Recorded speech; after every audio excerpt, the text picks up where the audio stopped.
Good morning, students, and welcome to the online class of Law and Practice of Banking. Today, I will be covering the last topic of the first unit. In the last class, we discussed about the relationship between banker and the customer. There are two types of relationship. First one is general relationship, and one more is special relationship.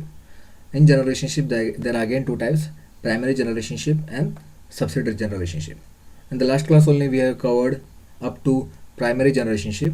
Today, we are discussing the subsidiary general relationship, and last one is special relationship. Okay, so first we'll move towards subsidiary general relationship. Okay, in subsidiary general relationship there are three types of relationship. First one is Bailor and Bailey relationship. So what exactly means the Bailor and Bailey relationship? Let's see. The Bailor and Bailey relationship means, here, when a banker accepts valuables or documents from the customer for safe custody, he becomes Bailey. He means bank becomes Bailey and customer becomes a Bailor. Okay. When it happens, when a customer keeps his valuables or any documents in the bank for safe custody, at that time only the banker will becomes the Bailey and customer will becomes the Bailor. Okay. As a Bailey, banker has to return the same valuables or documents and not the money. Okay. Whatever the things or any documents or any valuables has been kept by the customer, that same thing should be returned by the bank and not the money. The bank has to preserve them with due care. Okay, came to know what is my Bailor and Bailey relationship. The Bailor and Bailey relationship exists when customer keeps some valuables thing or any document with the bank for safe custody. At that time only the Bailor and Bailey relationship exists. Next one is trustee and beneficiary relationship. Okay, so now a banker becomes the trustee of his customer when he is entrusted with some trust work. Clear? So bank acts as a trustee here when he is entrusted with some trust work. Sometimes the customer deposits some money with the banker with specific instruction to use it for specific purpose. Just for using it for specific purpose, the banker has to use that money. Already specific instruction is provided by the customer. Okay, the banker is bound to use that money only for that purpose only. Okay, for example, father deposit money with the banker for his son's education. Clear instructions given. Whatever the money has been deposited by the father with the banker is only used for the son's education is to be used. Clear?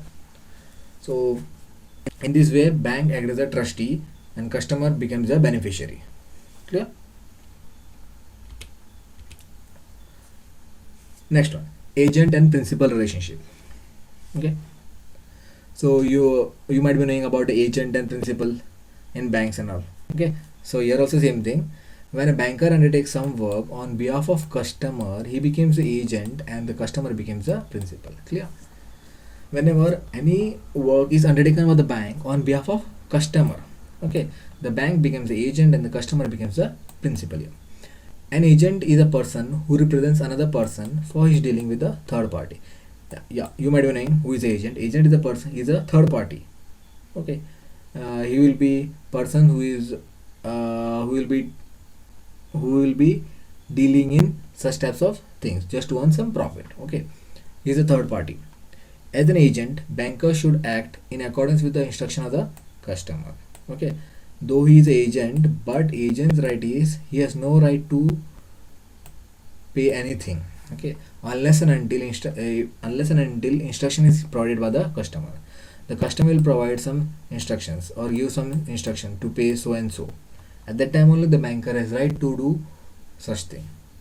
Okay, let's see example. As an agent, banker collects checks, bills, interest, dividend, etc. Okay, and pays LIC premium, electricity charges, telephone charges, etc. Okay, he also undertakes purchase and sale of securities. Clear? These are the examples in which way we can come to know agent and principal relationship exists. See here, nowadays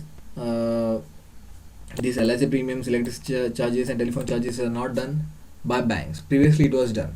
Previously most of the banks were engaged in such agent and principal relationship because they were through this by doing this activities the banks also earn some profit. Okay, So here what is doing the bank? The bank is collecting the checks. Okay,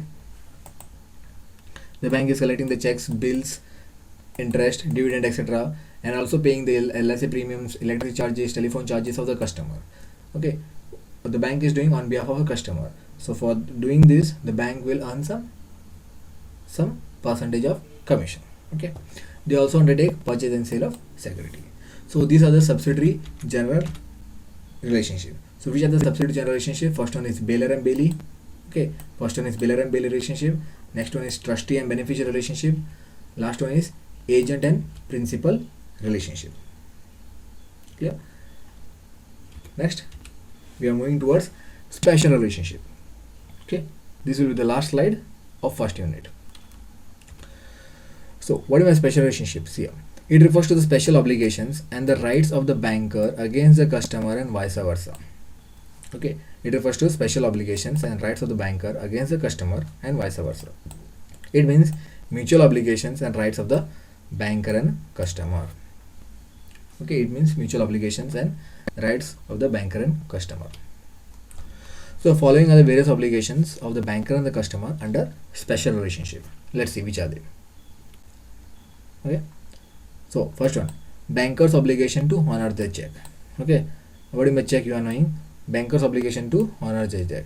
The banker has right to honor the check. Next, banker's obligation to maintain the secrecy of the accounts. Okay, next, banker's right of general lien. Next, banker's right of set off. Next one is banker's right to charge compound interest, commission, incidental charges, etc. Okay, let's go one by one. Okay, first one is banker's obligation to honor the check. Okay, whenever the check is passed by the customer, the customer has right to pass the check through the banks. Okay, whenever the check is given to the customer by any other party, okay, the customer has to give that check to the bank and the banker will accept that check. Okay, first relationship. Next is banker's obligation to maintain the secrecy of account. This is a very much important. Okay, every bank has to maintain the secrecy of the accounts of the customer, each and every customer. Okay, next, banker's right of general lien. Okay, he has to maintain the general lien of the customers also. Then banker's right of set off. Next, banker's right to charge compound interest, commission, incidental charges. Yeah, so these are the special relationship between the banker and the customer. Okay, there are some more special relationship between banker and the customer you will be getting through the textbooks and all. Here I have covered some of the importance only. Okay, so in this way your first unit has been finished off. In the upcoming class we will move towards second units. Okay, thank you.